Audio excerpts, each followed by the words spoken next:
Gracias por escucharme. Buenos días a todos. Soy el mayor Antauro Humala. Tengo en prisión más de 10 años por los hechos de Andahuaylas ocurridos en enero de 2005. En ese tiempo gobernaba el presidente Alejandro Toledo Manrique, cuyo gobierno se autotitulaba de transición. Digo esto porque en el manifiesto político que yo redacté, escribí e ideé y que leí en Andahuaylas, el principal causal de aquel hecho era lo que nosotros consideramos el urgente reemplazo del presidente por su vicepresidente, el entonces señor Weissman, David Weissman. Eso está escrito en el manifiesto de Andahuaylas. ¿Y por qué hicimos esa acción? Porque consideré, como director del periódico Llanta, que fundé y direccioné después de la rebelión de Locumba que hice con mi hermano, que la transición democrática era un fracaso en tanto no se restituyera la Constitución del 79. Tal es así que para mí es el principal problema del país, puesto que inclusive el señor García, en su gobierno anterior, en su plan de gobierno, puso restituir la Constitución del 79. No lo hizo. Y después el siguiente presidente, el actual, puso en su plan de gobierno lo mismo.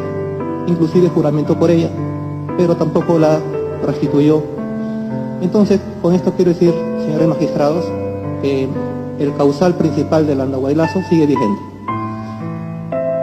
Y yo no lo niego, jamás lo he negado, siempre lo he asumido ese hecho que está contemplado en el artículo 45 de la actual Constitución, juntamente con el delito de sedición y rebelión, y también tipificado en el Código Penal en el título de delitos contra el orden constitucional y el Estado. Ahora bien, hago este preámbulo porque era necesario dar el causal. Yo concentro en Andahuaylas varios cientos de reservistas, todos convencidos de la causa que acabo de explicar, gente desarmada, todos desarmados, imbuidos en el juramento de fidelidad a la bandera. En todos los ejércitos hay un día en que los reclutas juran fidelidad a la bandera, o sea, a la nación. El nuestro es el 7 de junio. Y estos licenciados juraron defender a la patria, a la nación, con representar a la bandera. No juraron defender al gobierno, sino a la nación, que es un elemento superior. Considerábamos entonces que la nación estaba en peligro, estaba vulnerada en su integridad constitucional. Y además, estos licenciados, al retirarse, al ser licenciados, volvieron a juramentar en una ceremonia pública, volver a tomar las armas cuando la nación lo requiera. Consideramos, por consiguiente, que el Andahuaylazo era para los licenciados etnocaceristas una señal de volver a tomar las armas, pero no las teníamos porque estábamos desarmados. Por consiguiente, ingresamos a Andahuaylas desarmados y gente desarmada. Entramos a la comandancia policial de esa región y sorprendimos a toda la guarnición que estaba armada, que estaba en estado de emergencia, estaban en orden de inamovilidad, y los encontramos dormidos, ebrios, lo cual explica que toda la guarnición fue capturada sin un solo tiro, sin un solo herido, sin una sola baja. Fuimos sorprendidos. Recién ahí nos armamos, recién ahí con el arsenal que encontramos, esta gente civil que captura en su cuartel a gente armada, nos armamos con este armamento y una vez armados, comando a 200 entre estos reservistas y marcho hacia el cuartel Los Chancas con la intención de capturarlo como parte de ese hecho de armas, de esa sedición o de esa rebelión. En la esquina del cuartel Los Chancas, en la madrugada del 1 de enero del 2005, fuimos nos tropezamos, nos encontramos con una patrulla policial que iban en 3 patrulleros justamente en la esquina, y ahí se dio el primer enfrentamiento entre los sediciosos o las fuerzas del desorden contra las fuerzas del orden del Estado. Y hubieron 4 bajas, 3 heridos policías y un reservista herido. Eso nunca lo averiguó la sala, nunca me interrogaron de eso, porque yo entendí que lo habían subsumido dentro de rebelión, como creo que lo han hecho. Eso fue el primer enfrentamiento que hubo en el Andahuaylazo. 3 heridos policías y un reservista herido. Como este enfrentamiento alertó al cuartel, que estaba en la esquina y miraban absortos de sus torreones este enfrentamiento, ya habíamos perdido el factor sorpresa. Por consiguiente di media vuelta con mi gente y armamos barricadas en un sector de la ciudad. Y las barricadas se hacen para defenderse, no se hacen para atacar, son un obstáculo defensivo. Y así aguantamos hasta el día siguiente, pero antes leo el manifiesto político sobre la toma de un patrullero y obtuvimos el apoyo de la población durante el 1 de enero y se organizó en la población una comisión mediadora, una comisión para un comité mediador entre las fuerzas del orden, comandadas por el general Murazo y acompañado de otros 4 generales del ejército y de la policía más, y las fuerzas del desorden, sediciosas o rebeldes, que comandaba un mayor retirado. Esa comisión mediadora fue integrada por la Cruz Roja Internacional, la Iglesia Católica, el Ministerio Público, los bomberos y 1 o 2 elementos más que hasta ahora no me acuerdo. Sí, claro que sí. Y en esta comisión mediadora, durante 2 ocasiones, en el transcurso de ese hecho sedicioso, hubo 2 entrevistas. 2 veces me entrevisté con el general Murazo. Una cruzando las barricadas, caminando y hasta la plaza, y me encontré con el general Murazo, inclusive pactamos una tregua de 3 horas. Y la segunda vez que nos juntamos por la comisión mediadora fue cuando me capturan. O sea, hubo una comisión mediadora, hubieron 2 fuerzas separadas del desorden del orden, hubo una zona de operaciones establecida por el Ejecutivo por decreto resolución suprema, estado de emergencia, departamento de Purímac, y hubo una zona dominada por los sediciosos y otra zona dominada por las fuerzas del orden. Al día siguiente, el 2 de enero, en la mañana, se da el segundo enfrentamiento. El segundo enfrentamiento, no el primero ni el único, fue el segundo.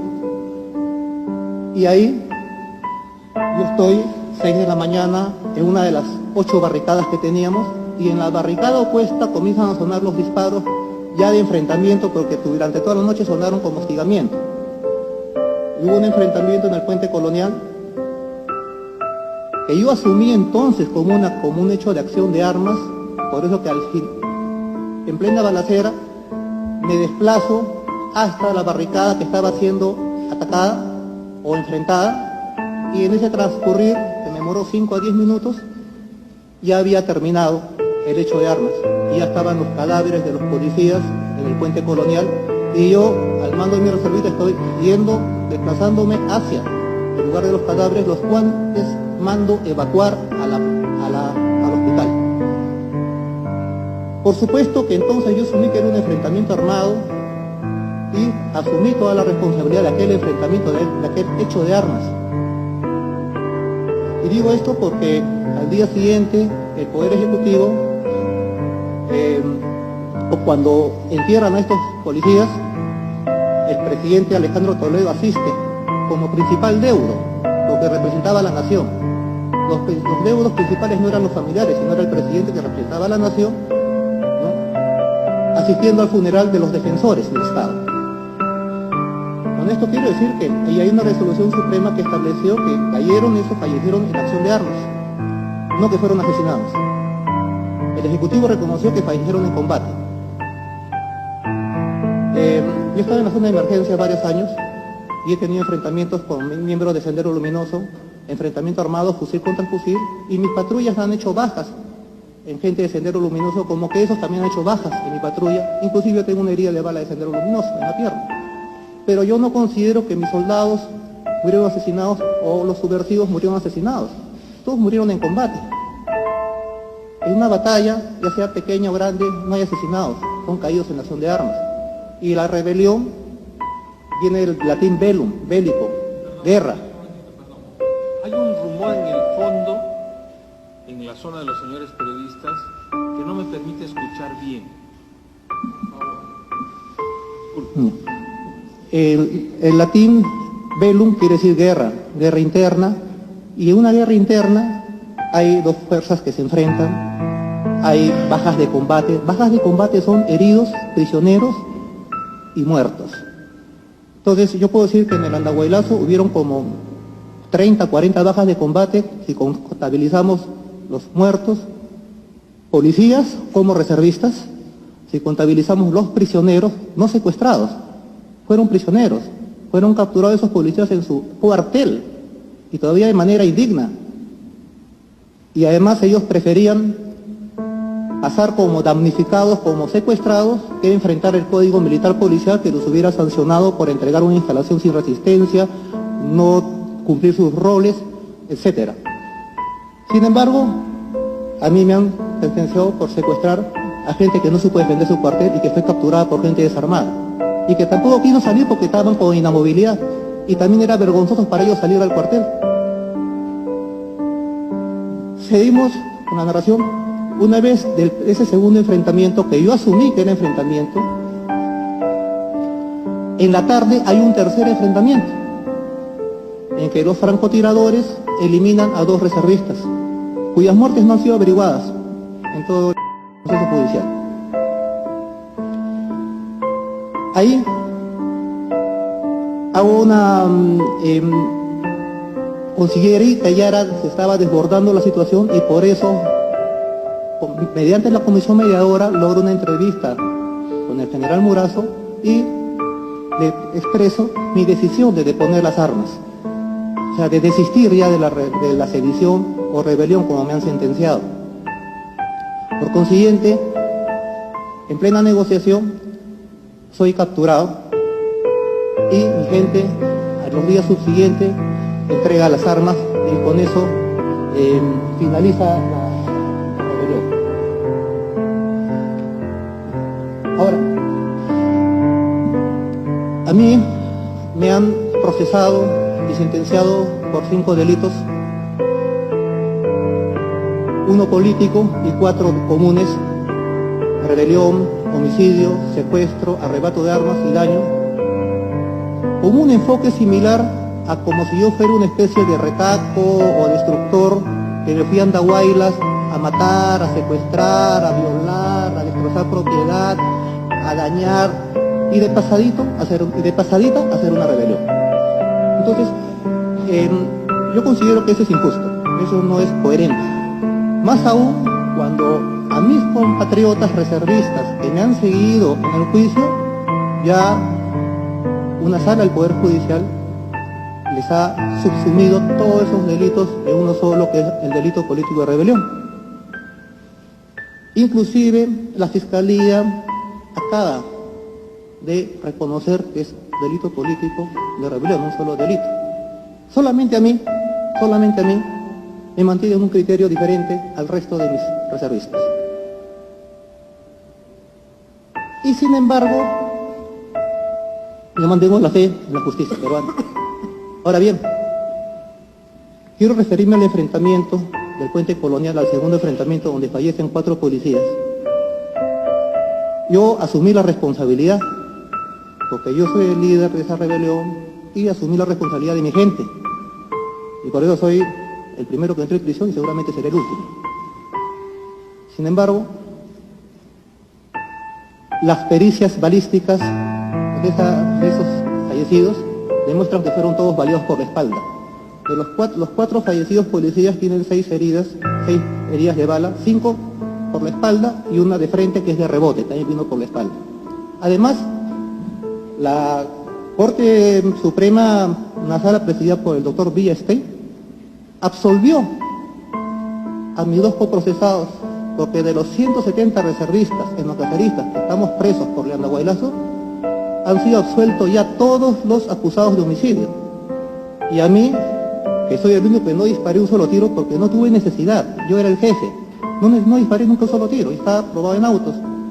A mí me han puesto de coautor en solitario, o sea, soy un coautor que no tengo coautores, y no disparé. Y así estoy siendo sentenciado y procesado y encarcelado por un homicidio no cometido. Eso quiere decir de que luego de 10 años de proceso, no se determina hasta ahora quiénes mataron a los 4 policías en el enfrentamiento del puente colonial del 1 de enero de 2005, porque todos los etnocaceristas, reservistas han sido absueltos y el único que queda, el suscrito, estoy coautor con nadie y encima sin haber disparado un solo tiro. Entonces, esto me conlleva a sostener que el Poder Judicial no ha podido determinar quiénes mataron a los policías, pero sí ha determinado que los etnocaceristas no fuimos. Entonces yo aplico la lógica, y eso quiere decir que si las fuerzas de desorden no eliminaron a los policías y estos tampoco se suicidaron, solo y únicamente queda la posibilidad que los autores hayan sido las fuerzas de orden. No sé quién, la policía o el ejército, no lo sé, pero solamente queda esa posibilidad. Razón por la cual es el único proceso que, según entiendo, en que hay cargos de homicidio y secuestro, no se hizo la reconstrucción de los hechos pese a mi pedido y por lo cual me expulsaban de las audiencias y pese al pedido de los nuevos peritos de la policía que verificaron eso. Entonces yo llamo eso crimen de Estado, análogo a lo que ocurrió en la época de la marcha de los 4 suyos, en que el candidato Toledo se le achaca la muerte de los 6 trabajadores del Banco de la Nación, él tiene que fugar a Argentina, y después se descubrió que el CIN de Montesinos los había dinamitado. Y eso era un crimen de Estado. Entonces, algo análogo sucede en Andahuaylas. Todos los etnocaceristas han sido absueltos de homicidio. Yo, coautor en solitario y sin haber disparado un solo tiro. Entonces, yo considero de que en Andahuaylas cometimos un solo delito, un solo y único delito en el cual están contemplados, inmersos, todo el resto de hechos, incluido las acciones de armas, que yo asumí responsabilidad, pero ahora descubro que por nosotros fue un enfrentamiento, pero por el otro lado fue un homicidio por la espalda por parte de las mismas fuerzas del Estado con sus propios defensores. Agradezco que me hayan escuchado y he terminado mi... Bien, tome asiento, por favor. Señor abogado.